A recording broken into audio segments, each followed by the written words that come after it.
Ya. Bismillahirrahmanirrahim. Untuk saya mute semuanya ya. Saya mute semua dulu. Ya.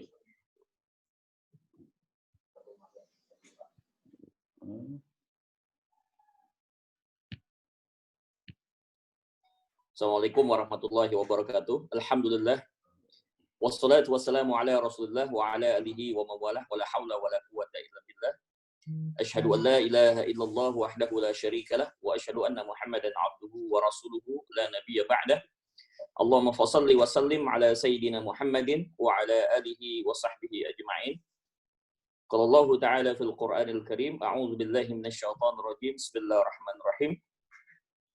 Fa idza faraghta fansab wa ila rabbika farghab. Shadaqallahul azim wa shadaqa rasulul karim. Teman-teman Majelis Taklim Wakaf Semesta yang dimuliakan Allah Subhanahu wa taala.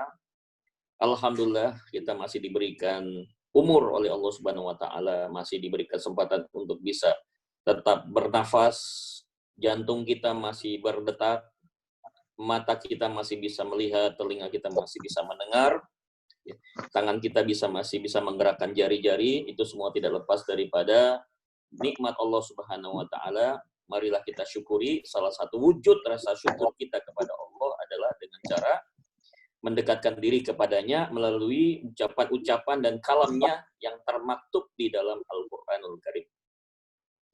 Itulah sebabnya kenapa kita adakan majelis ini.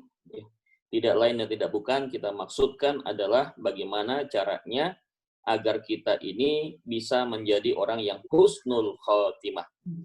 Tidak ada impian yang terbesar di dalam kehidupan ini selain daripada kita meninggal dalam kondisi husnul khotimah. Saya tidak perlu mensurvei dan menanyakan kepada teman-teman yang ada di majelis pada pagi hari ini. Saya yakin semua pasti ingin mendapatkan husnul khotimah. Seperti apa husnul khotimah itu? Tentu saja ada syaratnya, yaitu yang pertama hidupnya tenang, dan yang kedua wafatnya tenang. Ada lagi yang bertanya, apa yang disebut hidup tenang itu, Gus? Hidup tenang itu ada 3. Yang pertama adalah mendapatkan hidayah Allah Subhanahu wa taala. Apalah artinya kita punya ilmu, kita punya pengalaman, kita punya kekayaan, kita punya kedudukan, tapi tidak di bawah bimbingan Allah Subhanahu wa taala, jalan kita tersesat atau tersasar. Yang kedua adalah setelah hidayah adalah baiti jannati. Rumahku, surgaku. Bagi yang sudah berumah tangga, Gus doakan supaya menjadi rumah tangga yang sakinah mawaddah warahmah, dimudahkan ayah bundanya untuk mendidik anak-anaknya menjadi anak yang soleh. Itulah baiti jannati, rumahku, surgaku. Kita sudah merasakan surga sejak di dunia, apalagi nanti surga yang di akhirat. Kemudian yang ketiga setelah baiti jannati adalah bisnis yang barokah. Itu pun juga merupakan hidup yang tenang. Bisnis menghasilkan miliaran atau triliunan rupiah, bisnis menghasilkan perkembangan perusahaan yang begitu luas dan besar, tidaklah ada artinya tanpa ada barakah. Rupiah penting, tapi barokah jauh lebih penting. Alangkah baiknya kita mendapatkan barokah sekaligus rupiah. Tapi kalau harus memilih, pilihlah barokah. Insya Allah rupiahnya akan ngikut. Itulah hidup yang tenang. 1, hidayah. 2, baiti jannati. Yang ketiga adalah bisnis barokah. Apakah sudah cukup dengan hidup tenang? Belum. Orang yang husnul khotimah tidak saja sekedar hidup tenang, tapi yang berikutnya adalah wafat dengan tenang. Apa wafat yang tenang itu? Ada 3 lagi syaratnya. Yang pertama adalah dia mendapatkan suatu kemudahan di alam kubur. Kita tahu pada saat nanti di alam kubur ada yang namanya fitnah kubur. Ada fitnah kubur. Kita akan ditanya oleh 2 malaikat, Munkar dan Nakir, 3 pertanyaan yang sangat penting. Man rabbuka, siapa Tuhanmu? Wa man nabiyuka, siapa nabimu? Dan yang ketiga, wa ma dinuka, dan apakah agamamu? Sekalipun kita hafal jawaban di dunia, belum tentu kita bisa menjawab dengan fasih pada saat di alam kubur. Yang bisa menjawab itu sebenarnya adalah amal soleh kita. Itu yang pertama, kita dihindarkan Allah dari siksa kubur. Yang kedua adalah tentu saja pada saat kita meninggal, ahli waris kita tidak dalam kesulitan. Dia merasa bahagia dalam artian bukan bahagia karena meninggal, tapi bahagia karena yang meninggal ini, si almarhum atau almarhumah meninggalkan warisan berupa harta yang tetap bisa dimanfaatkan untuk kelangsungan hidup istri dan anak-anaknya atau suami dan anak-anaknya. Yang ketiga adalah tentu saja bagi si almarhum ia mendapatkan pasif pahala. Kalau di multi level marketing adalah passive income, ini lebih hebat daripada apa yang ditawarkan oleh multi level marketing, yaitu pasif pahala.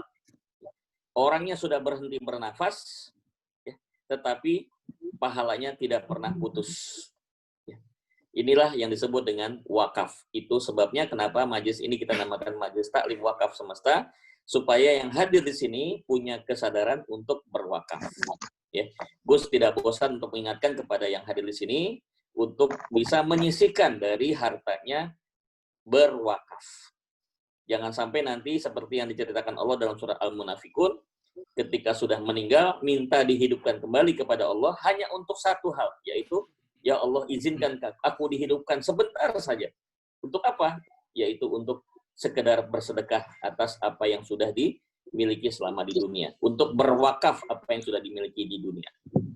Jangan berpikir setelah meninggal, terlambat. Jangan sampai nanti kita menyesal, mumpung kita masih hidup, segeralah kita berwakaf. Wakaf itu akan jadi syafaat kita nanti di hari kiamat, insya Allah. Coba boleh angkat jempolnya atau boleh angkat tangannya siapa yang teman-teman yang sudah di majelis ini sudah berwakaf. Gus ingin tahu nih, subhanallah. Ya, luar biasa. Mudah-mudahan yang lain yang belum, Gus doakan dimudahkan untuk berwakaf. Berwakaflah di tempat yang tepat, ya tentu saja wakaf yang di jalur syariah. Ya.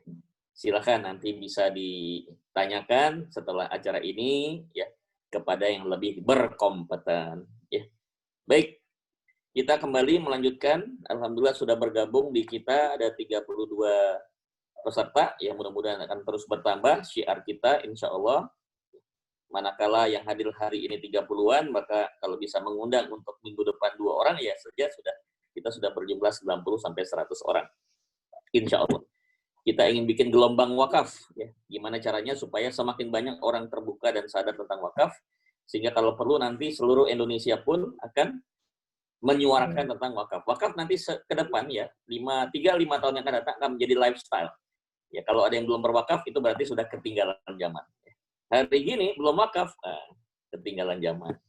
Harus menjadi satu gaya hidup.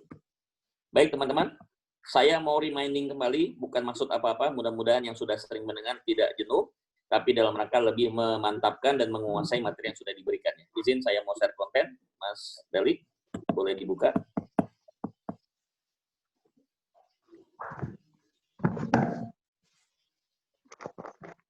Oke, terima kasih Mas Deli.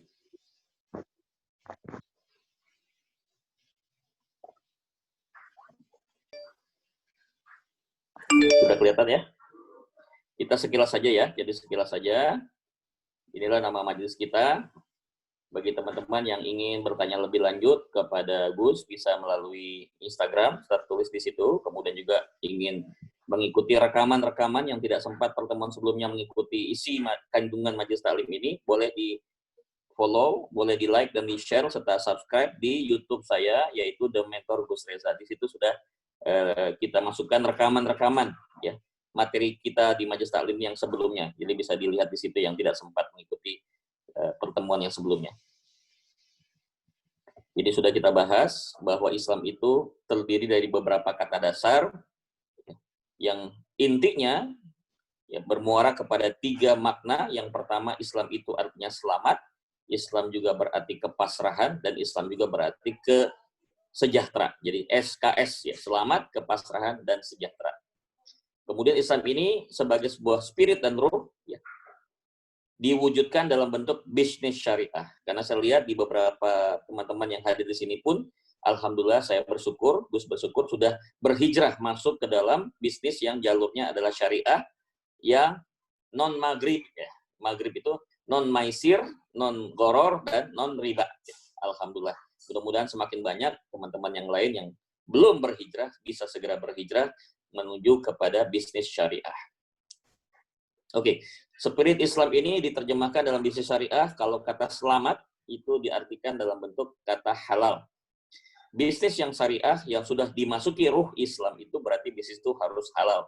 Halal zatnya, halal produknya, halal jasanya, kemudian halal cara memperolehnya, dan halal tujuannya. Yang kedua adalah Islam sebagai ruh juga artinya adalah kepasrahan, kemudian diwujudkan dalam bentuk bisnis syariah adalah mardotillah.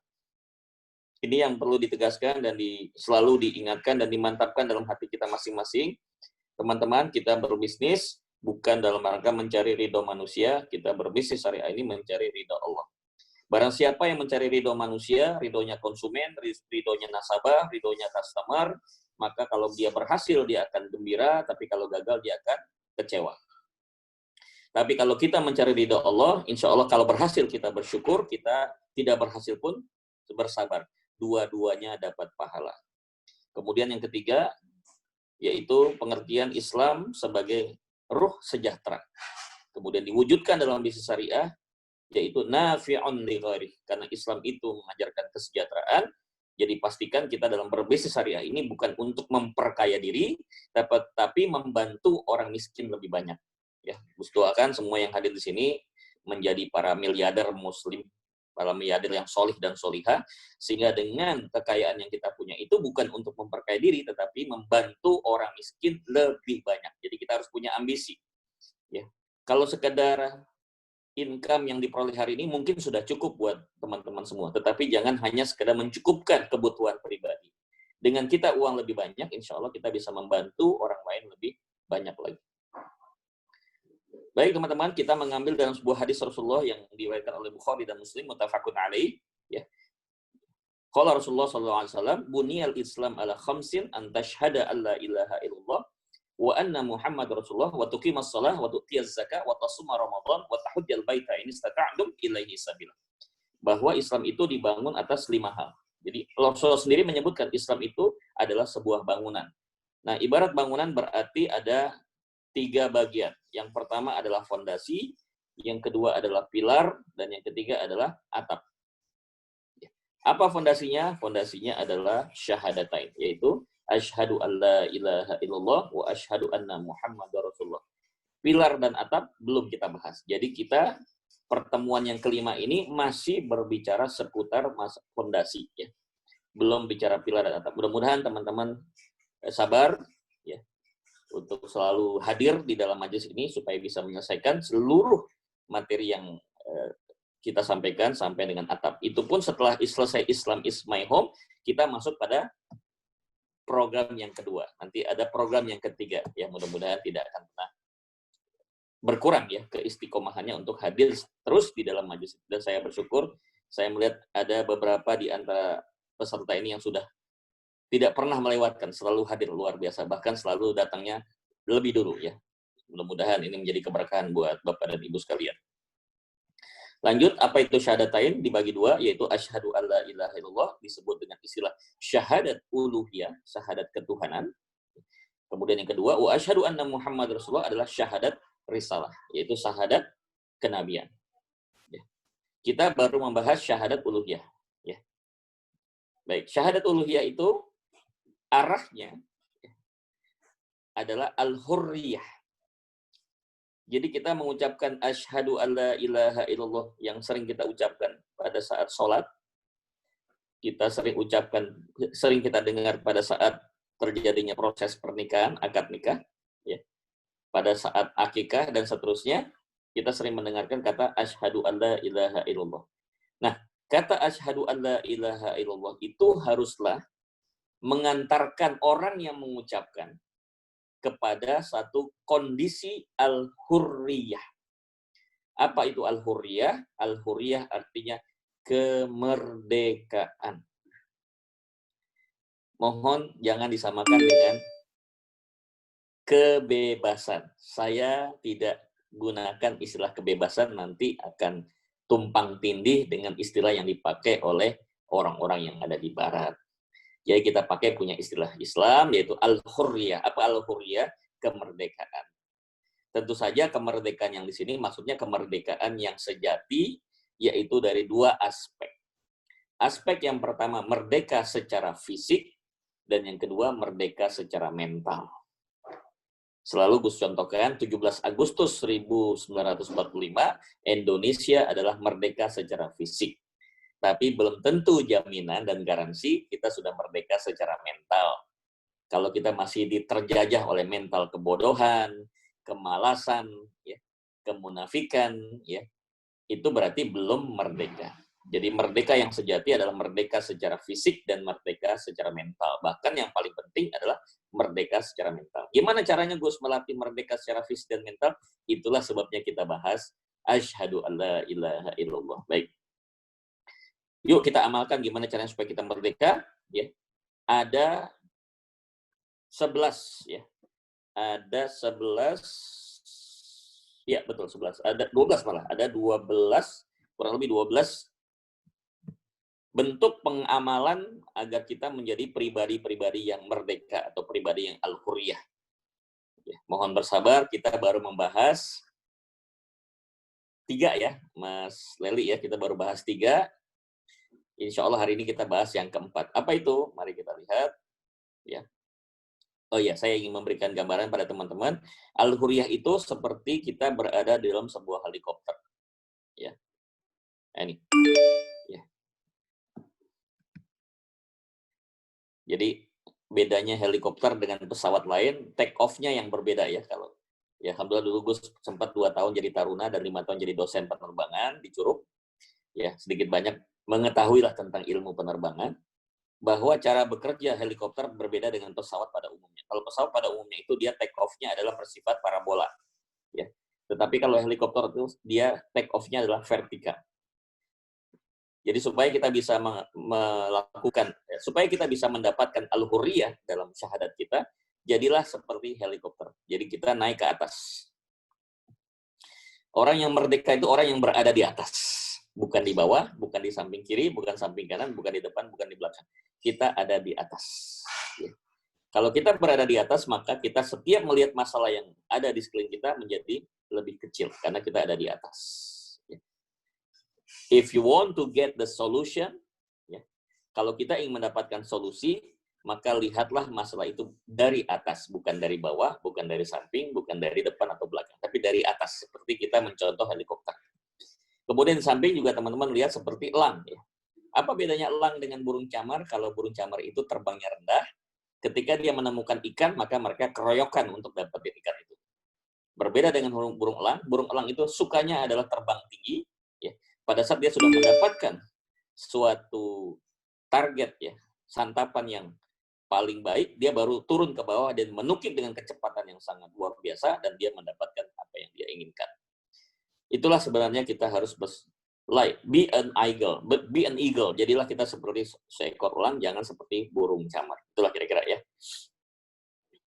Baik teman-teman, untuk bisa menjalankan al-hurriyah itu kita punya 2 kata kunci, yaitu secure dan peace. Kita belum bahas peace ya, kita baru membahas secure. Secure itu aman. Orang yang merdeka itu orang yang aman. Kemudian orang yang merdeka itu peace, damai. Jadi aman dan damai. Nah, aman ini dalam bahasa Inggris disebut dengan secure, dan secure itu terdiri dari 6 huruf ya, 6 huruf. Ada 6 huruf, huruf S, E, C, U, R, dan E. Ya. Inilah yang kita bahas setiap pertemuan ya. Jadi sudah membahas sampai huruf C kemarin kita. Sekarang kita membahas huruf U. Singkilah saja ya. S-nya itu apa? Yaitu seizing up. Yaitu melepaskan diri dari kemelekatan. E-nya adalah elimination. C-nya adalah, kita lewatkan saja. C-nya adalah content minded. Ya. Yaitu berpikir kepada isi. Ya. Dan insya Allah hari ini kita membahas U ya. Kita akan membahas U-nya, yaitu ini U. Ultimate goal. Ya. Saya kembali ke forum untuk lebih interaktif ya. Oke. S, sizing up. Apa itu sizing up? Ya. Menghindari kemelekatan. Ya. Kemelekatan. Tahu lem ya? Lem. Ya. Kalau kita menyentuh lem, mau nggak mau tangan kita akan nempel dengan lem itu. Ya. Kemanapun kita pegang barang, pasti akan nempel barang itu di tangan kita. Karena tangan kita sudah mengandung lem, ya. Ngerti ya maksud saya? Jadi disebut sizing up itu adalah, jangan kita itu nempelnya, melekatnya pada masalah. Kalau kita nempel dan melekatnya pada masalah, maka kemanapun kita pergi, ya, apapun yang kita sentuh, apapun yang kita lihat, apapun yang kita dengar, apapun yang kita jalankan, jadi masalah. Ngerti ya? Itu yang simpelnya. Jangan biarkan ya masalah itu lengket dengan tangan kita. Jangan biarkan masalah itu lengket dengan diri kita. Kalau kita sudah lengket dengan masalah, ya nempel ini udah begini, nempel ya. Baik, saya ganti dulu virtual background-nya biar lebih mudah. Oke.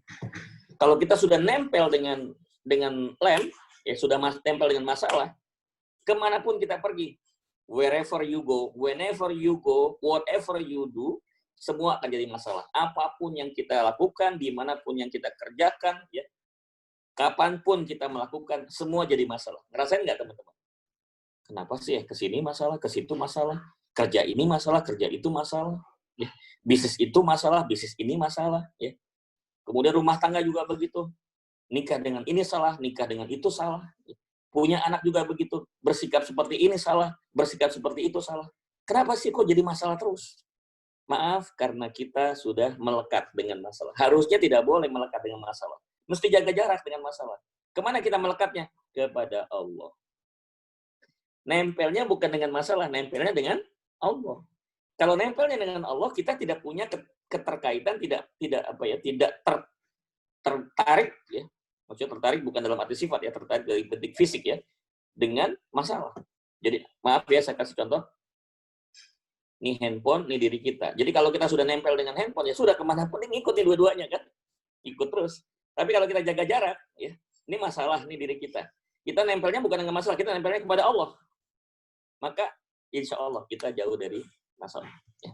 Bukan berarti kita menghindarkan masalah. Setiap ada masalah, insya Allah kita bisa selesaikan. Kenapa? Karena kita nempelnya sama Allah. Karena Allah itu punya kekuatan. Ya. Maka walaupun kita lemah, karena Allah punya kekuatan, maka yang lemah ini menjadi kuat. Ya. Masalah itu bikin kita jadi pesimis dan putus asa. Tapi karena kita dekat dengan Allah yang maha tinggi, kita tidak pernah pesimis. Mestinya orang yang sudah paham tentang sizing up, ya, bahwa syahadat itu membuat kita melekat kepada Allah, harusnya optimis. Orang Islam harus optimis. Jadi kalau hari ini teman-teman yang hadir di majelis ini masih merasa putus asa, mudah mengeluh, mudah komplain, ya, merasa tidak punya harapan, kurang optimis, maaf, jangan-jangan kita masih melekat dengan masalah, belum melekat kepada Allah. Clear ya? Ya. Banyak kadang-kadang orang yang memberikan komentar, Gus ini kok nggak takut punya mimpi besar ya? Oh, saya nggak pernah takut mimpi besar. Kenapa? Belum tentu yang mewujudkan mimpi besar itu saya. Saya ngerjakan semampu yang saya bisa. Selebihnya saya serahkan pada Allah. Karena Allah yang akan membuat sesuatu yang mustahil itu menjadi mungkin kan? Ya kan? Betul ya Bu Wahyu ya? Apa yang tidak mungkin kan jadi mungkin. Kalau buat saya tidak mungkin, tapi buat Allah kan semua mungkin ya Bu Wahyu ya. Insya Allah. Ya Bu Betty ya. Insya Allah. Baik, kita masuk yang kedua adalah E ya. Saya masih mengulang ya, belum masuk materi yang sesungguhnya, ini sudah 41 orang. Kemudian yang kedua adalah elimination, E. Apa itu elimination? Memisahkan masalah dengan emosi. Jadi istilah bahasa anak-anak muda sekarang tuh jangan baperan. Ya. Jangan bawa perasaan setiap menghadapi masalah. Ya.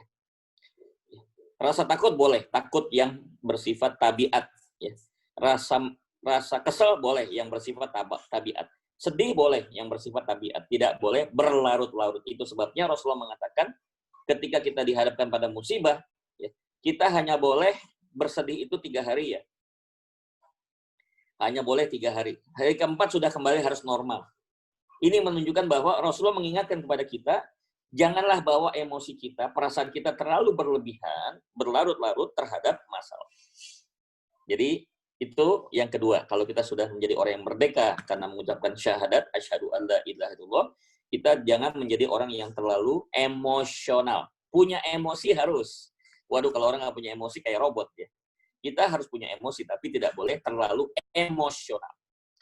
Kalau senang ya cukup senang yang wajar. Kalau bahagia cukup bahagia yang wajar. Kalau susah pun susah, jangan yang berlebihan.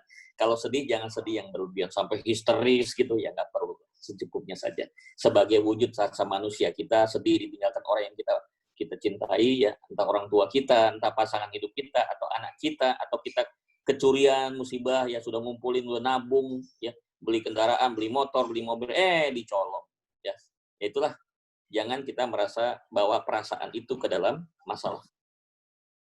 Silakan teman-teman sudah menyiapkan pertanyaan, nanti di forum tanya jawab sudah punya daftar pertanyaan yang cukup ya banyak ya. Jadi nanti Mas Leli juga tinggal membacakan chatting atau mau nanya langsung dengan mengangkat tangan pun silakan. Oke? Sudah ya? S sudah. Jangan melekat pada masalah. E-nya adalah elimination. Jangan bawa perasaan pada masalah. C, content-minded. Lihat masalah itu, jangan lihat kemasannya, lihat isinya. Kadang-kadang masalahnya sederhana, masalahnya kecil, tapi kemasannya heboh, kemasannya besar. Sehingga kita jadi takut untuk menjalankannya, takut untuk menghadapinya. Hati-hati, siapa yang punya kerjaan itu? Setan. Setan itu meng-create ya, mencoba mendesain sedemikian rupa seolah-olah masalah itu besar. Seolah masalah-masalah itu adalah berat, padahal tidak. Biasanya setan ini masuk dalam saat kita ingin berbuat kebaikan. Coba deh, kalau kita ingin berbuat kebaikan, ya, dibuatnya tuh kayaknya susah banget. Udah, jangan majelis taklim, wakaf semesta, orang kita lagi harus menyiapin sarapan buat keluarga kok. Ngaji, ngapain kita ngaji? Udah gampang lah, lain waktu aja ngajinya gitu kan. Ya, mana masih ngantuk lagi, mendingan kita tidur daripada ngaji ya. Jam 6 kan enak, habis subuh kan enak tidur lagi daripada ngaji gitu kan. Ngabisin pulsa internet, ngapain nih pakai Zoom ya. Ntar aja deh kalau sudah dicabut PSBB baru mulai ngaji ya. Nggak usah pakai onlinean lah, kayaknya nggak asik kalau nggak ketemu langsung. Nah, ada aja tuh setan ya. Ya. Kadang udah hadir. Udahlah, nggak menarik pengajiannya, mulai tidur gitu kan. Ya ciri-cirinya yang mau tidur itu biasanya maaf videonya di-off-kan gitu kan, mic-nya di-off-kan. bukan untuk. Ya insya Allah sih kalian di sini tidak ya, insya Allah tidak. Teh Nenen aja segar tuh ya, Teh Nenen segar itu ya, mendengarkan apa yang kita sampaikan. Sudah siap dengan bukunya, luar biasa ya. Bu Mimin juga Masya Allah. Ya. Umur sudah 76 tahun, tapi paling depan ini pengajiannya. Baik, jadi sudah C, content minded. Teman-teman jangan terjebak pada kemasannya. Ingat aja tuh ada iklan. Buat apa bungkusnya, yang penting isinya. Benar nggak? Ibu-ibu, bapak-bapak, kalau kita beli minuman yang diminum, botolnya apa isinya, Bu?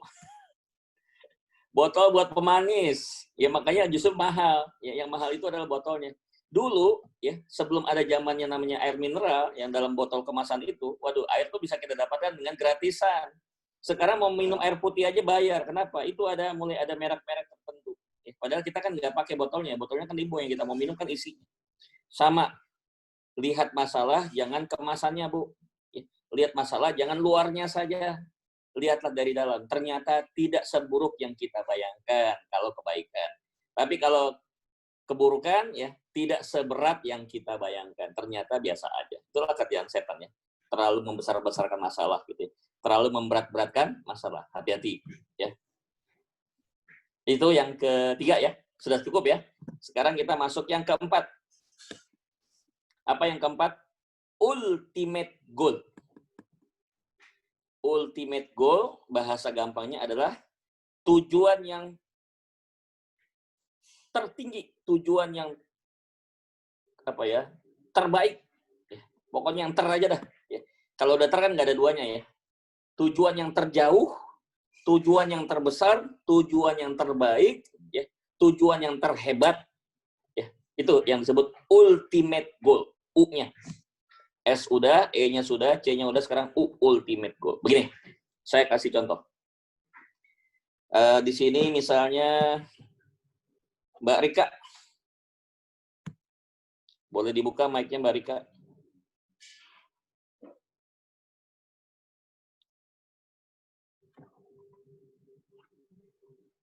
Ya. Ya, Gus. Oke. Udah pernah Mbak Rika tahu yang namanya Australia? Australia. Namanya Tahu tahu ya? tapi pernah ke sana. Tahu jaraknya dari Jakarta ke Australia berapa jauh? Nggak tahu, Gus. Hah? Nggak tahu. Ya. Jauh mana antara Jakarta Bandung dengan Jakarta Australia? Jakarta Australia. Kenapa kok menyimpulkan Australia lebih jauh? Karena luar negeri gitu bayangannya. Kalau itu kan masih di apa wilayah Selain luar negeri, apanya? Luar negeri itu kan harus pakai pesawat. Oke, gini contohnya. Jakarta Surabaya lebih jauh dibanding Jakarta Bandung ya? Iya. Kenapa tuh? Ini sama-sama dalam negeri dulu deh. Iya. Kenapa Bu Rika?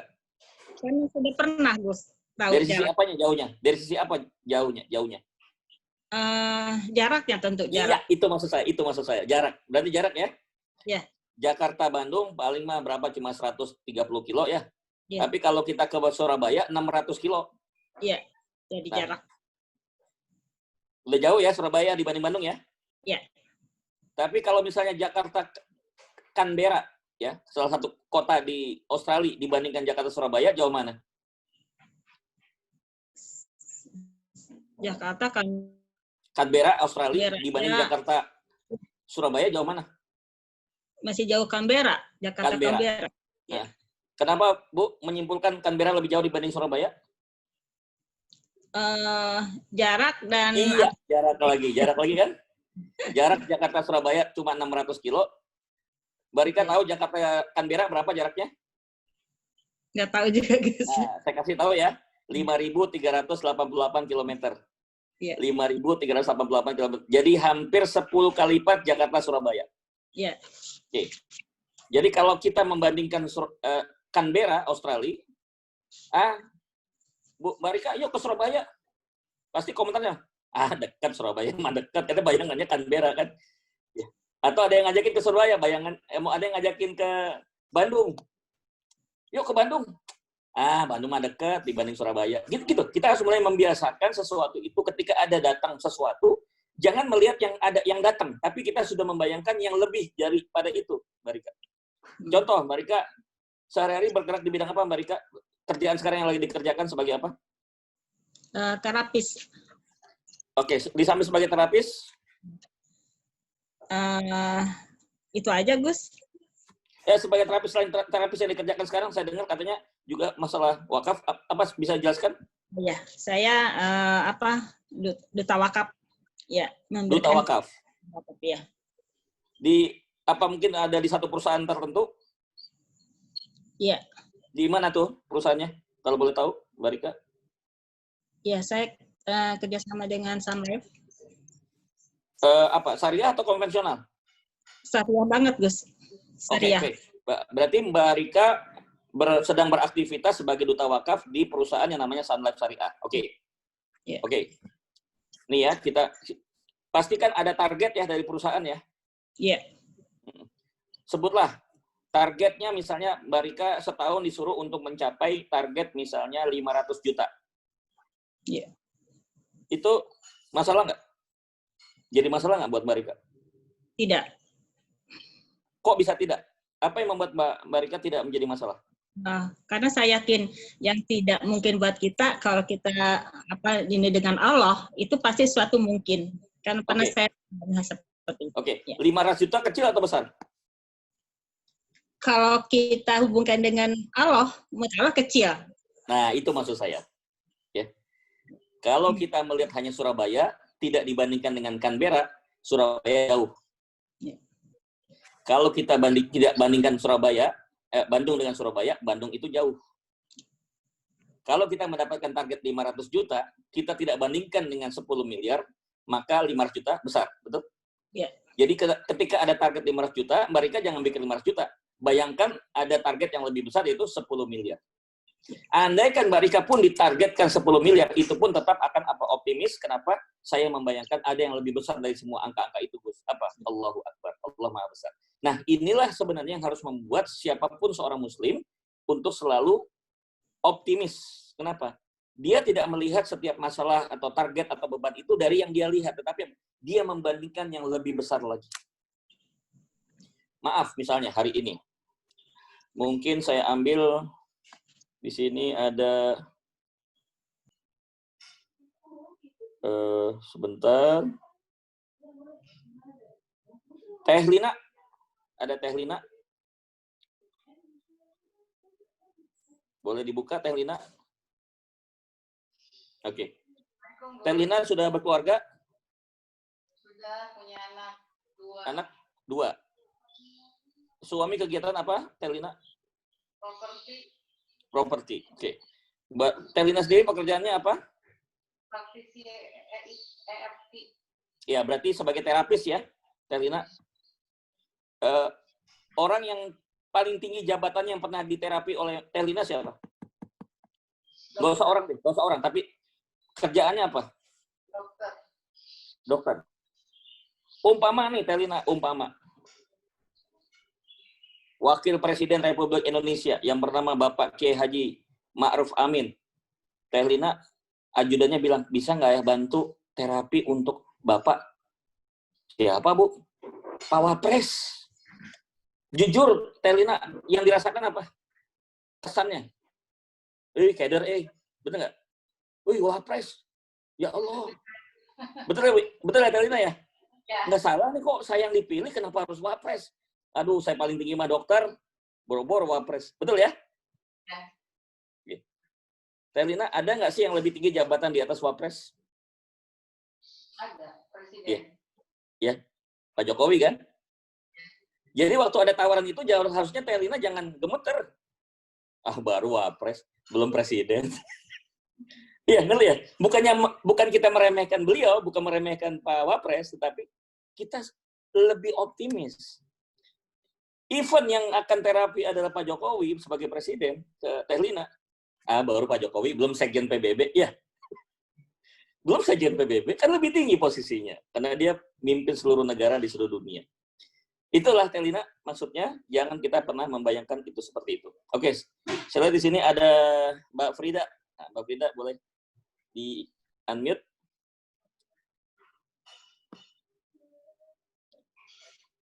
Ya, halo. Ya, Gus. Ya, Mbak Frida, mohon maaf ya. Nggak apa-apa ya, ini terbuka saja. Ya. Punya hutang nggak? Punya hutang nggak? Punya. Oke. Boleh sebut angkanya? Total. Sama piutang-piutang yang belum dibayar semuanya. Termasuk kalau nyicil sesuatu kan berarti utang. Nyicil rumah, nyicil kendaraan, itu utang. Berapa? 5. Rata aja. Hah? 6 juta deh. 6 juta. 6. Oke. Kenapa sampai sekarang belum selesai hutangnya? Ya karena belum ada yang harus dibayarkan. Oke. Saya mau tantang lagi, selain Mbak Frida, boleh tunjuk tangan siapa yang lebih besar daripada Mbak Frida hutangnya. Ya. Saya skip dulu, Mbak Frida, mohon maaf. Saya mau lihat siapa di antara yang hadir di sini, boleh tunjuk tangan yang lebih besar hutangnya dibanding Mbak Frida. Yang 5 juta tadi. Ada? Boleh tunjuk tangan. Mas Eli, boleh dilihat siapa yang tunjuk tangan? Tangannya di bawah Siapa? semua ini. Hah? Tangannya di bawah semua. Oh, Tenenden berapa? Oh, berapa? Boleh dibuka Tenenden. Bu Novi sebentar. Taruh Tenenden dulu nih, Tenenden. Tenenden ya. Di unmute. Ya. Sudah. Ya. Berapa Saya Ten? masih sekitar 300 juta lagi. Ini mantap nih 300 nih, mantap. Mbak Novi mana Mbak Novi? Mbak Novi lebih tinggi nggak? Boleh dibuka Mbak Novi? Ya. Belum. Masih mic-nya belum dibuka. Mic-nya dibuka. Mic. Ya, berapa Mbak Novi? 200-an. Masih kalah sama Tenenden. Nah, sekarang saya patokan Tenenden ya. Punten. Rekor nih Tenenden, rekor 300 juta ya. Lihat mukanya aja masih senyum nih Mbak. Ini berarti udah bener ini. Optimis. Tenenden, jujur ya, jujur. Secara manusiawi. 300 juta besar nggak?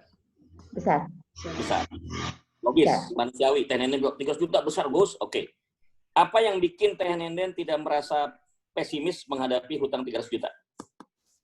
Karena saya yakin saya sekarang lagi ikhtiar dan pasti Allah memberikan jalan. Saya punya Allah. Allah Oke. Maha Kaya. Allah Maha Kaya. Oke. Tapi kalau dikaitkan dengan materi kita hari ini, ultimate goal. Apa alasan yang paling kuat? Kenapa saya yakin 300 juta bisa diselesaikan dengan mudah? Bisa. Karena saya punya sesuatu yang harus diraih lebih dari 300 juta. Oke, sekarang saya mau kasih pertanyaan lagi yang lain.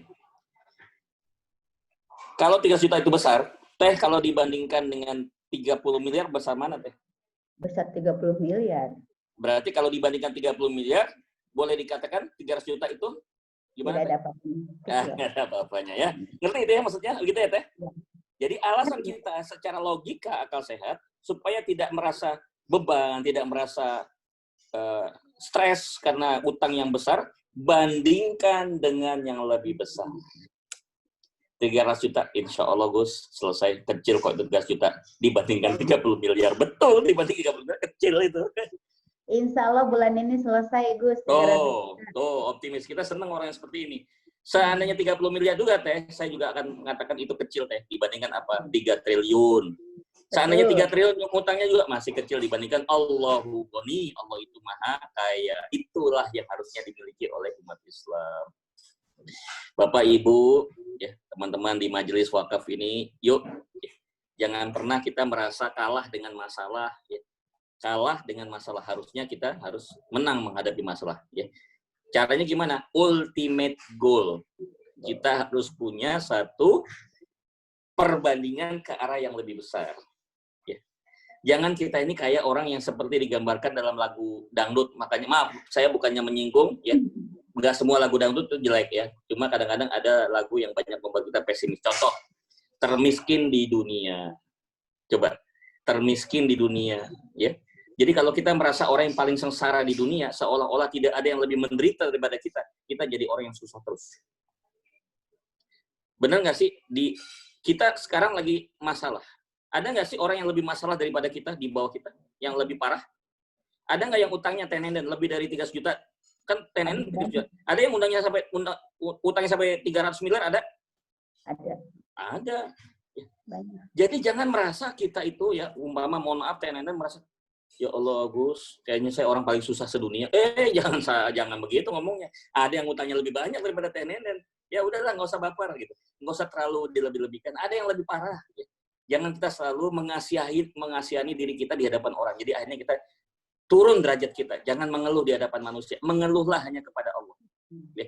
Saat tahajud, sujud, silakan tuh. Mau curhat. Ya. Saya sarankan jangan curhat sama manusia, kecuali orang yang dipercaya, orang soleh. Ya curhatnya sama Allah. Jadi akhirnya kita plong. Yang bikin orang jadi stres, stroke, lebih cepat tua dibandingkan usia yang seharusnya, karena dia selalu merasa orangnya yang paling susah sedunia, paling susah sekampung, paling susah se-RT, paling susah seluruh kelurahan, se-Indonesia di paling susah. Mohon maaf, itu hanya klaim Anda. Ya. Gimana caranya supaya kita tetap optimis? Bandingkan ke yang lebih besar. Itu sebabnya, yuk kita amalkan 5 hak Muslim terhadap Muslim yang lain. Ada juga perintah, ya, waspada 5 sebelum 5 yang lain. Masih ingat ya? 1, hidupmu sebelum matimu. Ya. Kalau kita merasa hidup ini masalah, hidup ini bikin kita jadi susah, coba tengok orang yang lagi meninggal dunia. Udah siap mau mati. Kalau kita ngeluh terus soal dunia, ya udahlah mati aja. Oh jangan, saya yang mati dulu dong Gus ya. Saya masih pengen hidup. Ya sudah, jangan ngeluh. Hidup ngeluh, mendingan mati aja kalau ngeluh. Gitu. Ya. Kalau udah nggak mau ngeluh dalam dunia, udah mati aja gitu. Ya. Kita suruh mati nggak mau juga. Ya harus konsisten. Kalau kita nggak mau ngeluh soal hidup, ya sudah, berarti kita jalani hidup itu. Ya. Kemudian apa yang kedua kata Rasulullah? Sihataka qabla syafamika. Masa sehatmu sebelum datang masa sakitmu. Ya. Punya penyakit, ngeluh, ya Allah, kenapa ya saya kok sakit? Kenapa ada sekian banyak orang yang sakit kok saya? Mana biayanya nggak murah lagi, mana saya belum masuk asuransi kesehatan lagi. Aduh, pusing gitu kan. Pusing. Nggak usah takut. Ya nggak usah dipikirkan. Kenapa? Lihatlah datang ke orang yang sehat. Ternyata ada orang yang sehat. Atau datang ke orang yang lebih sakit daripada kita yang ada di gawat darurat yang sudah mau meninggal. Kita jadi bersyukur. Nah, di situ. Ya. Kemudian datangilah orang, waspadalah terhadap kaya sebelum miskinmu ya. Jadi kaya sebelum miskinmu. Kalau kita merasa miskin hari ini, ada yang lebih miskin daripada kita. Jadi jangan terlalu lebay. Kalau bahasa sekarang anak muda, jangan terlalu lebay. Ada yang lebih miskin daripada kita. Ya. Kalau kita sudah diberikan kekayaan, jangan sombong. Ada yang lebih kaya daripada kita. Ada yang lebih hebat daripada kita. Di atas langit ada langit. Oke, ini yang saya maksud dengan ultimate goal. Ya. Baik, lanjut saya akan bahas apa 4 kaedah yang harus dipegang teguh dalam soal ultimate goal ini. Ya. Ini saya sampaikan saja, nanti kalau mau dicatat silakan. Ya. Yang pertama adalah pada saat kita dihadapkan pada masalah, segeralah langsung bandingkan masalah yang datang itu dengan masalah yang lebih besar. Itu udah otomatis. Begitu datang masalah, bandingkan dengan masalah yang lebih besar. Bu Rika siap ya, saya targetkan ya. Akhir tahun ini 1 miliar. Siap, Bos. Kenapa dia siap? Sambil senyum. Karena Mbak Rika membayangkan, belum 10 miliar kan, Gus? Nah, belum 10 miliar kan, Gus? Baru 1 miliar. Enteng. Ya, nggak akan khawatir. Ya. Jadi, bandingkan masalah Anda dengan masalah lain yang lebih besar. Kaidah kedua. Lihat masalah, jangan dari satu segi saja. Dari berbagai macam segi. Ya. Dari berbagai macam tinjauan. Ya. Ditinjau dari secara ekonomi, ditinjau secara sosial, ditinjau secara agama, ditinjau secara pendidikan, semua. Sehingga kita menjadi lebih optimis, oh ternyata kita bisa menyelesaikan masalah itu dari berbagai penjuru. Ya. Bukan hanya dari satu sebab saja. Contoh tadi, bagaimana menyelesaikan hutang dengan 300 juta? Kalau mikirnya nenden cuma satu sumber income, ya, aduh, bisa nggak ya dengan satu sumber ini? Nggak, ya sudah, namanya MSI, multi stream income. Income bisa banyak, tapi tidak mengganggu pekerjaan utama. Misalnya pekerjaan utamanya apa, yang lainnya itu sebagai penunjang. Misalnya, ya bolehlah misalnya reseller gitu kan, reseller jualan kuliner ya sambil jalan ngerjain yang utama, reseller jual kuliner. Nawarnya kepada teman-teman kerjaan juga. Teman-teman yang dikerjakan, yuk beli ini, ada dimsum nih atau apa gitu kan, ada kita mau jual ini nih apa, ya tinggal disampaikan. Kita udah punya komunitas kan. Bahkan saya berharap di majelis ini pun nanti ada satu waktu di mana saya minta secara bertahap satu persatu untuk menyampaikan apa usaha yang dikerjakan saat ini untuk bisa di-sharing kepada teman-teman yang lain sehingga yang lain tidak cari orang lain. Kalau bisa menguntungkan orang yang ada di majelis ini, kenapa mesti cari yang lain? Kita mesti cari yang ada di sini dulu ya. Saling menguntungkan, ta'awun ya, saling tolong menolong dalam kebaikan dan ketakwaan. Yang ketiga, 4 dari 4 kaidah. Yang ketiga adalah fokus perhatian pada solusi, pada way out, bukan pada masalahnya. Fokus pada solusi. Saya sudah sering mengatakan, if you are not part of solution, it means you part of problem. Kalau Anda bukan bagian dari masalah, bukan bagian dari solusi, maka Anda bagian dari masalah. Saya ulang sekali lagi, jika Anda bukan bagian dari solusi, maka Anda sebenarnya bagian dari masalah. Jadi dimanapun kita harus berpikir solution oriented.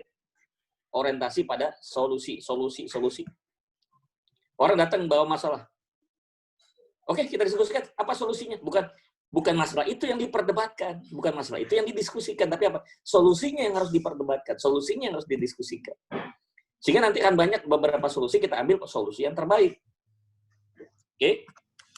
Kemudian yang berikutnya adalah jadikan masalah itu sebagai sahabat akrab. Ya, jadikan masalah itu sebagai sahabat akrab. Jangan jadikan masalah sebagai musuh. Jangan. Masalah itu adalah sahabat karena saya melihat orang-orang yang sukses itu rata-rata orang-orang yang berteman baik, berkawan baik dengan masalah. Orang-orang yang bijak itu adalah temannya masalah. Orang-orang yang sukses, orang-orang yang menang, temannya masalah. Kenapa? Loh kok bisa begitu, Gus? Masalah itu seperti kita sedang latihan nge-gym, fitness. Makin banyak beban yang kita angkat, makin berat yang kita angkat, makin kuat otot kita. Benar nggak? Makin kuat ototnya. Kalau nggak biasa ngangkat beban yang berat, ya jadi akhirnya ototnya nggak terlatih. Nah, yang membuat kita menjadi kuat, bijak, dewasa, ya itu adalah orang-orang yang selalu bersahabat dengan masalah. Jadi jangan musuhin ya masalah. Jadi kalau ada masalah, bilangnya apa? Yes, I love problem. Yes, I love problem. Yes, saya suka masalah. Saya cinta masalah. Kenapa? Karena masalah itu yang datangin siapa? Yang datangin masalah siapa? Allah. Kalau Allah yang datangin masalah, pasti Allah juga yang menyiapkan solusinya. Jadi nggak usah khawatir lah. Ya, insya Allah. Oke? Jadi mulai sekarang, bersahabat dengan masalah. Problem is my friend. Problem is my friend, so I love the problem. Masalah itu adalah teman saya, sahabat saya, jadi jangan terlalu banyak ngeluh kalau ada masalah. Kenapa? Lu kenapa mesti ngeluh? Kan teman kita. Mas Leli berteman sama Mas Juni. Ya. Jadi kalau misalnya Mas Juni ngasih masalah, yes, this is my friend. Gitu. Jadi enak bahasanya. Ya. Nggak akan mengalami satu keputusasaan. Oke ya, jadi sudah yang 4 kaidah. 1, pada saat datang masalah, bandingkan masalah dengan yang lebih besar. 2, lihat masalah dari berbagai sudut, berbagai segi. Yang ketiga, fokuskan pada solusi. Dan yang keempat adalah jadikan masalah sebagai sahabat. Terakhir, sebelum kita buka tanya jawab nih, Mas Leli. Kuncinya, kata kuncinya. Nah, tadi kaidahnya ada 4, sekarang kuncinya. Ya, supaya kita selalu bisa tetap tersenyum lah kayak TNN tadi. Berapa TNN undangnya? Utangnya 300 juta, Gus. Sambil senyum 300 juta, asik. Ya, harus begitu, bagus. Ya. Kuncinya adalah surat 5149.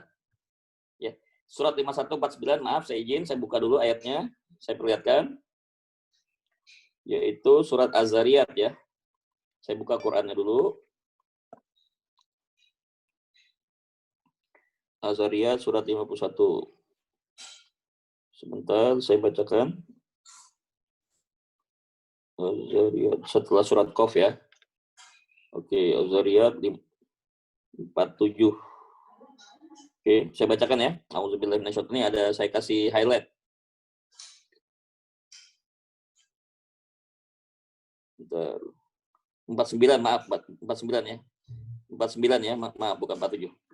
Auzubillahi minasyaitonir rajim. Bismillahirrahmanirrahim.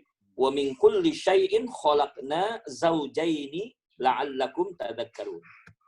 Dan terhadap setiap sesuatu, terhadap tiap-tiap sesuatu kami ciptakan, Allah ciptakan zaujaini. Tahu zaujaini itu pasang-pasangan, la'allakum tadhakkarun. Ini kuncinya ya. Jadi kembali lagi. Teman-teman, kunci kita dalam menghadapi masalah adalah selalu membayangkan hidup itu berpasang-pasangan. Ini saya kasih contoh. Ada kaya, ada miskin. Ada yang kalah, ada yang menang. Ada yang sukses, ada yang gagal. Kan gitu. Ada yang lambat, ada yang cepat. Ada siang, ada malam. Ada laki, ada perempuan. Ya kan? Ada pemimpin, ada yang dipimpin. Ada imam, ada makmum, kan gitu. Sekarang dihubungkan dengan masalah. Ada masalah, pasangannya apa? Masalah. Ada solusi. Betul, Bu Mimin. Ada masalah, pasangannya ada solusi. Ada masalah kecil, ada masalah besar. Ada masalah sempit, ada masalah luas. Jadi kita selalu berpikir Allah ciptakan semua berpasang-pasangan. Kita harus mikirin pasangannya. Kalau hari ini dapat masalah besar, berarti ada pasangannya, ada masalah yang kecil. Kalau ada beban yang berat, harus pikirin lagi ada beban yang ringan. Kalau hari ini ada masalah, ya harus pikirkan selalu ada solusinya. Nah, itulah teman-teman, alhamdulillah tidak terasa sudah jam 7.345, kita punya waktu sekitar 10 menit lagi untuk tanya jawab. Untuk bagian kelima, Majelis Taklim Wakaf Islam is my home, kita cukupkan sampai di sini dulu. Terima kasih teman-teman, ada sekitar 46 yang sudah bergabung. Ya, mudah-mudahan pekan depan bisa lebih banyak lagi. Tolong yang sudah datang mengundang lagi teman-teman yang lain untuk bisa gabung bersama di sini supaya syiar kita lebih maksimal. Oke, saya kembalikan kepada Mas Leli. Mungkin ada yang mau ditanyakan, ada yang kurang jelas, atau ada yang mau menambahkan, mau sharing, silakan. Baik Gus, ini ada pertanyaan dari chat, tapi nggak boleh disebut namanya ya. Oke. Jadi mohon solusi. Beliau ini mau renovasi rumah, namun Baik. saat mengajukan izin IMB harus izin tetangga kanan kiri, namun tidak disetujui oleh tetangga kanan kiri. Berbagai Karena? Belum tahu. Berbagai pendekatan sudah dilakukan, terakhir sholat dikuatin dengan doa juga sudah dilakukan. Termasuk juga telah sodako dan minta didoakan anak yatim. Ini solusinya bagus. Oke, alasannya mau renovasi apa? Kurang paham kalau ini tidak dijelaskan. Hanya ingin renovasi saja. Baik, kita sebut saja apa yang disampaikan oleh beliau ini masalah ya. Ya. Ya. Nggak tahu di pandangan beliau ini masalah besar apa kecil. Yang jelas, kalau ini masalah besar, jangan lupa Bu, ada masalah yang kecil. Kalau ini masalahnya berat, ada masalah yang ringan. Secara umum kalau ada masalah berarti ada solusi. Kalau lihat dari ceritanya, ya saya dengar dari ceritanya ini, dari apa yang disampaikan Mas Leli tadi, ya kemungkinan besar adalah soal komunikasi. Saya rasa, ya kita semua yang hadir di sini, siapapun kita, kalau jadi tetangganya, nggak adalah kemungkinan besar kita untuk menganggap nggak setuju orang itu ingin merenovasi rumah, nggak mungkin. Ya, tidak mungkin. Setiap orang pasti bisa memaklumi lah kalau ada yang namanya renovasi. Pertanyaannya adalah komunikasi dari beliau ini kepada tetangga nyampe atau tidak. Ya. Bukan sekedar ngomong ya. Kalau ngomong itu, orang ngomong belum tentu apa yang diomongkan itu nyampe ke dalam pemahaman mereka. Ya. Jadi dugaan saya, ya 3 kemungkinan nih Mas Leli. Yang pertama, kita sudah ngomong, tapi mereka belum paham apa yang mau kita omongkan. Maksudnya. Kedua, jangan-jangan, mohon maaf, tanpa mengurangi rasa hormat saya pada yang bertanya, kita ngomong, mereka paham maksudnya, tapi nggak suka dengan yang mengajak ngomong. Ngerti nggak? Mas Leli ngomong sama saya nih, saya paham apa yang dimaksud Mas Leli, tapi maaf, saya lagi bermusuhan nih, lagi nggak temenan sama Mas Leli, udah saya nggak dengerin, udah. Pokoknya nggak aja. Udah nggak lihat apa yang disampaikan, nggak penting mau baik itu baik atau mau benar, nggak ada urusan. Pokoknya apa? Saya nggak suka sama Mas Leli, udah selesai. Jadi semua nggak akan didengar. Nah ini yang kedua. Khawatirnya yang kedua adalah si tetangga ini merasa kurang nyaman dengan kepribadian dari yang bertanya. Mohon maaf ya bukannya. Ini namanya kan kemungkinan. Ketiga, ya, orang punya traumatik Mas Leli. Karena kebayang mereka mungkin ada kasus sebelumnya, orang renovasi bikin nggak nyaman, gaduh. Tahu gaduh? Gaduh itu ribut. Kan kita keganggu, mana kita punya bayi lagi, ada yang lagi belajar, lagi online, lagi meeting online kayak begini. Misalnya saya lagi Zoom online, tiba-tiba tetangga tak tok, ya, ada yang lagi ngancurin tembok pakai martil gitu kan ribut tuh. Itu kemungkinan 3. Saya nggak tahu, saya bukan paranormal. Dari yang 3 ini mana yang paling memungkinkan? Saya terpaksa harus menjawab 3-tiganya nih, Mas Leli. Ya. Oke, yang pertama. Apakah waktu kita menyampaikan mereka paham? Kalau belum paham, maka tinggal kita merubah konten isi dari komunikasi kita. Ya. Gunakan kalimat yang lebih dipahami mereka, gunakan kalimat yang lebih nyaman didengar oleh mereka.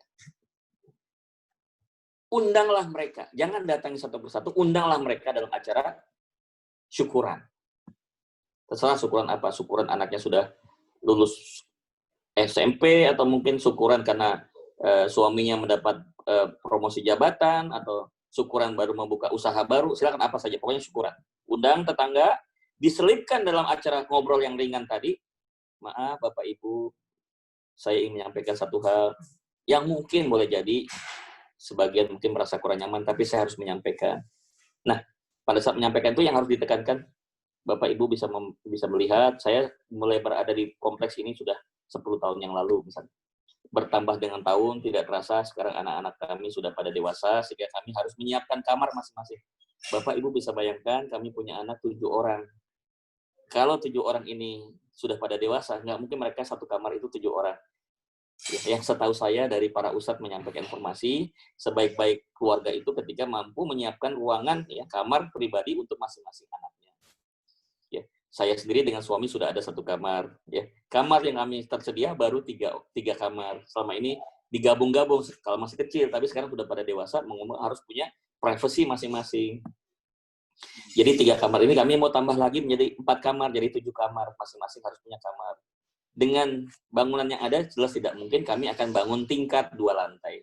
Di atas bisa kami tambah lagi jadi 4 kamar untuk anak-anak kami. Jadi mohon keridoan Bapak Ibu sebagai tetangga, mohon maaf kalau nanti ada sedikit keributan, ada sedikit kebisingan, itu tidak mau, tidak lain dan bukan karena ingin mengganggu kenyamanan Bapak Ibu sekalian, kami ini memberikan yang terbaik buat anak-anak kami. Saya yakin Bapak Ibu juga pasti ingin memberikan yang terbaik. Itu Mas Lali. Ya, Jadi ini dengan alasan-alasan. tidak tinggal di tempat tersebut, masih tinggal di luar kota, Gus. Loh, kenapa nggak ditinggalin? Ya mungkin belum di situ, jadi mungkin sebelum ditinggali mau direnovasi mungkin gitu. Oh iya. Kalau misalnya selama ini belum pernah tinggal di situ, berarti kan belum ada perkenalan. Iya, mungkin ini tuh ya. Sebelum renovasi, kumpulin aja dulu. Ya. Kumpulin sambil ngomongin ini. Gitu. Misalnya ya mungkin nanti konsiderannya agak berbeda, Mas. Bapak Ibu, karena ini sudah lama tidak ditinggali, berarti ada kekotoran dan segala macam. Kami ingin rumah ini bisa lebih sehat, lebih bersih, izinkan kami untuk membangun. Gitu. Sebetulnya Ya kan? lebih clear kalau ada alasan mereka menolaknya apa ya, Gus? Ya, kan tidak ada komunikasi katanya nggak. Ya. Oke, yang kedua adalah misalnya beliau itu di mata tamu kurang bagus. Ya. Nah, harus ada pihak ketiga nih, Mas Lali. Sebagai humasnya, sebagai jubirnya. Jubir ini yang lebih netral. Jadi nggak mungkin lah semua itu komplek ya, Mas Lali. Satu komplek itu semua pada nggak setuju, pasti ada yang setuju lah. Nggak mungkin lah, pasti ada satu. Yang satu itulah didekati untuk nanti dia menyampaikan pada yang lain. Bukan yang beliau sendiri yang menyampaikan. Yang ketiga, sudah ya tadi? Ya, sudah. Yang pertama tadi sudah jelas, kita komunikasikan. Kemudian yang kedua tadi adalah menggunakan jubir ya. Orang ketiga yang lebih dipercaya. Yang ketiga adalah pastikan kalau sudah disetujui kita punya komitmen. Bapak Ibu, saya komit, insya Allah pada saat membangun ini tidak akan membuat bising. Misalnya jam-jamnya yang sudah disepakati. Jam berapakah kami bisa memanfaatkan untuk proses renovasi ini? Gimana Bu kalau misalnya pas malam ya? Ini konsekuensi kalau malam berarti kan tukangnya pun harus disiapkan dalam kondisi malam. Setahu saya kalau di luar negeri juga begitu, kalau bangun itu kebanyakan malam. Sehingga pagi itu udah langsung jadi gitu. Orang lagi pada tidur nyenyak, nggak terganggu insya Allah. Oke? Ya. Lanjut Mas Lanjut, ada yang lain? Ya, nanti untuk lebih detailnya bisa Japri atau apa ya nanti. Ini paling enggak untuk Mas Lali boleh kasih nomor handphone saya ke beliau. Iya. Ya, nanti dikirim aja di chat everyone.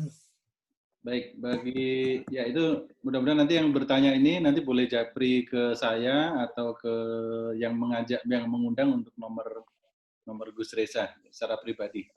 Ya, silakan yang lain. Yang lainnya ini ada lagi katanya ini dari Bu Nunung, katanya kan jangan melekat dengan masalah. Apa bedanya dijadikan masalah sebagai sahabat? Kan sahabat itu biasanya orang yang akrab dengan melekat dengan kita. Oke, baik. Gini masalahnya, ya. Tidak boleh melekat kan nempel, Mas Ladi. Ya. Sahabat kan nggak nempel. Even kita dengan suami istri pun harus ada jarak loh. Walaupun kita berhubungan intim dengan suami istri, tetap harus ada jarak. Pada saat kita kecewa dengan pasangan, tidak terlalu kecewa banget, karena kita punya jaga jarak. Pada saat mereka meninggalkan kita tidak sedih banget. Karena yang terlalu melekat, itu akan berbahaya. Itu dari sisi ininya, sisi kedekatannya. Ya. Kemudian dari sisi psikologisnya, ya, mindset kita, pada saat kita berhadapan masalah, jangan kita langsung mengambil posisi sebagai musuh. Ya. Kalau kita sebagai musuh, kemungkinan cuma dua. Ya. Kita akan bertarung, atau kita akan mundur. Ya. Kalau kita bertarung, kita akan menimbang-nimbang, mampu nggak nih saya? Udah mulai berbicara kalkulasi. Ya. Jangan-jangan saya kalah, gitu kan. Tapi kalau bersahabat, udah nggak bicara soal kompetisi, namanya udah sahabat, berarti udah di samping posisinya. Ya. Jadi, tinggal cara melihatnya saja, cara melihatnya. Ya. Ya, ada lagi. Pada saat menghadapi masalah, penyikapan kita dalam masalah itu sebagai sahabat. Di saat yang lain, tidak boleh terlalu melekat. Ya. Istilah saya gini, Mas Lali, dekat berjarak, jauh berbatas. Dekat berjarak, itulah teman yang baik. Teman yang baik itu dekat berjarak, jauh berbatas. Sedekat-dekatnya tidak boleh terlalu dekat, nanti kita akan kecewa. Sejauh-jauhnya kita juga harus ada batas, ada komunikasi lah. Jangan misalnya berteman dengan orang sahabat kita di Amerika, terus nggak pernah ditelepon, bangsa seminggu sekali kan ditelepon lah, wajar lah ya. Paling nggak jangan setiap hari juga gitu ya. Jadi dekat berbatas, dekat berjarak, jauh berbatas. Sehingga, maka saya punya prinsip, Mas Ladi, buat yang bertanya juga, saya kalau kagum pada seseorang tidak mau kagum terlalu berlebihan. Karena bisa saja orang itu berubah ya, betul nggak Mas? Berubah dari yang baik jadi tidak baik kan? Karena kita nggak tahu husnul khotimah atau tidak seorang itu. Sebaliknya, kepada orang yang kita tidak senangi, jangan benci berlebihan ya. Saya benci banget sama dia. Jangan. Ya. Tidak senang cukup sekedarnya. Itu pun jangan kepada orangnya, tapi pada perbuatannya. Karena apa? Dia bisa taubat, dia bisa insaf, dia bisa hijrah. Misalnya nih yang sedang berjilbab, jangan sampai nanti punya teman SMP atau SMA yang pakaiannya, wah pokoknya bikin kita sebagai sesama wanita tuh kurang gerah gitu. Kamu kenapa sih nggak tutup aurat? Kenapa sih kamu nggak pakai jilbab? Jadi kita kayak sebel banget. Jangan. Satu ketika tiba-tiba apa yang terjadi? Dia insaf, dia taubat, hijrah, malah pakai nikab. Wah, kalah yang dulu nasihatnya malah kalah ya. Dia udah pakai cadar malah jangan-jangan. Jadi kita nggak pernah tahu. Saya waktu ketemu reuni alumni SMP itu kaget gitu. Dulu waktu di SMP itu penampilannya tidak seperti ketika kita ketemu. Wah, berubah total. Alhamdulillah, kita mendoakan ya Allah, alhamdulillah dia hijrah gitu kan. Semua orang punya masa lalu yang kelam ya. Tapi insya Allah di balik kekelaman itu ada ruang untuk kita insaf dan taubat. Ya, insya Allah orang akan berubah. Satu lagi terakhir, Mas. Ya, terakhir dari Bu Nurita, apa menyebabkan doa kita tidak dijabah oleh Allah, Mas? Apa yang menyebabkan doa kita tidak dijabah? Ya. Oke, Bu Nurita ada 3. Itu sama seperti misalnya Bu Nurita, boleh bisa ini kita dialog, Mas tadi dibuka. Iya. Bu Nurita boleh dibuka mic-nya? Biar kita ada beberapa yang saya mau tanya soalnya. Ya, baik. Tapi saya tidak keluar. Ya, nggak apa-apa. Yang penting ada suara. Ya, baik. Baik, Gus. Sebentar, oke. Bu Nurita boleh tanya, ya. Tadi kan terkait dengan pertanyaannya tadi, tekanannya apa, Mas tadi? Doa kita terkadang belum diijabah Allah. Baik. Bu Nurita punya putra berapa, Bu? Saya 5. Ada yang paling kecil usia berapa, Bu? 11 tahun. 11 tahun, oke. Bu Nurita nih bisa kasih gambaran ya. Kalau nanti yang 11 tahun namanya siapa, Bu? Nama anaknya 11 tahun? Fatimah Az-Zahra. Oke, Fatimah. Pada saat Fatimah itu meminta uang saku sama ibu, ya dia panggilnya Mama atau Umi atau apa panggilnya? Bunda? Umi. Oke. Ini Fatimah ngomong sama Umi nih. Umi, minta uang dong Umi, tapi tangannya di belakang sambil ngeloyor. Kira-kira dikasih nggak? Oh iya. Enggak ya? Fatimah minta uang sama Umi. Umi minta uang, tangannya ditaruh belakang sambil ngeloyor gitu, sambil jalan aja lewat. Gitu. Sambil jalan. Dikasih nggak? Iya. Dikasih nggak? Enggak ya. Kenapa nggak dikasih? Ya karena dia itu ya. Nggak niat ya? Seperti nggak niat ya. Jadi nggak sungguh-sungguh ya? Iya. Sama, doa juga sama. Seandainya Fatimah berubah sikapnya. Dia bersimpuh di hadapan Umi. Umi, beliin saya Umi tas baru untuk sekolah. Umi beliin. Yang tadinya cuma pingin ngasih 10.000, akhirnya apa dibeliin tas yang harganya 150.000. Ya. Dia mengemis-kemis di hadapan Umi. Tolong Umi, insya Allah saya janji akan belajar yang tekun, akan jadi ranking 1, akan membanggakan Umi. Dikasih nggak, Umi? Iya, betul. Iya. Yang tadi nggak dikasih ya?